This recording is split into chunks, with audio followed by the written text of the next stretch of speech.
The coughing, the wheezing, the sniffling. Parents, you know what winter brings for the whole family. This time of year, we often see an uptick in respiratory illness like the flu, RSV, bronchitis, and so on and so forth. Yeah, it's Wellness Wednesday, and Erica Rankin-Riley from the State Health Department is joining us. And really, we start with some really tough news that came yesterday. The death of this child from the flu. And, you know, it's warmer outside, and you think, oh, we should be kind of moving on down the road from the flu. But did we start late in Oklahoma with the flu? Yes, we did. Oklahoma started kind of later than the rest of the United States when it came to flu activity. Right now, we're experiencing what's most likely our peak. So we're expecting to probably see an increase in activity for probably the next several weeks. And it's almost February, so that is late for normal. Yes, the rest of the United States is seeing a decrease, but we're seeing an increase. In flu season, we can normally see up until March or even late May.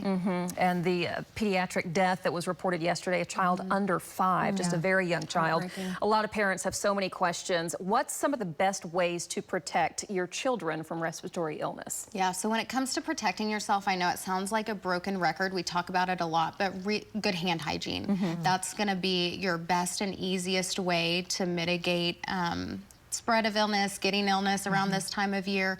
And then also, if you're sick, stay home. That's the best way to not spread it to others or to other kids in a classroom. And then if you do have a fever with some of these, it's recommended that you stay home until you're 24 hours fever-free without fever-reducing medication. It seems like for parents, you know, you always are second-guessing every decision you make. I always felt like when my son was young, I wouldn't take him to the doctor, and they said, oh, you should have brought him to the doctor. Then you take him to the doctor, and they're like, oh, it's just a virus, they're going to get over it. I mean, how do you calm parents' fears during times like this? I would say one of the best things that you can do is make that initial contact with your child's pediatrician.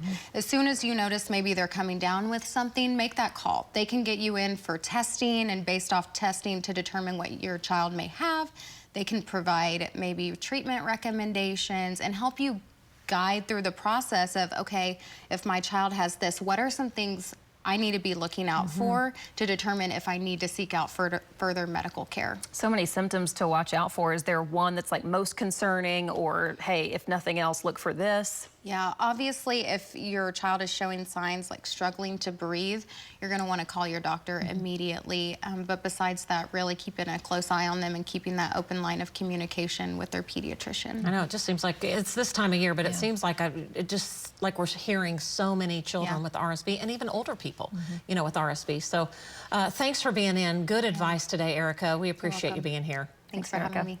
Time now at 9:47. Let's send it over to Lacey.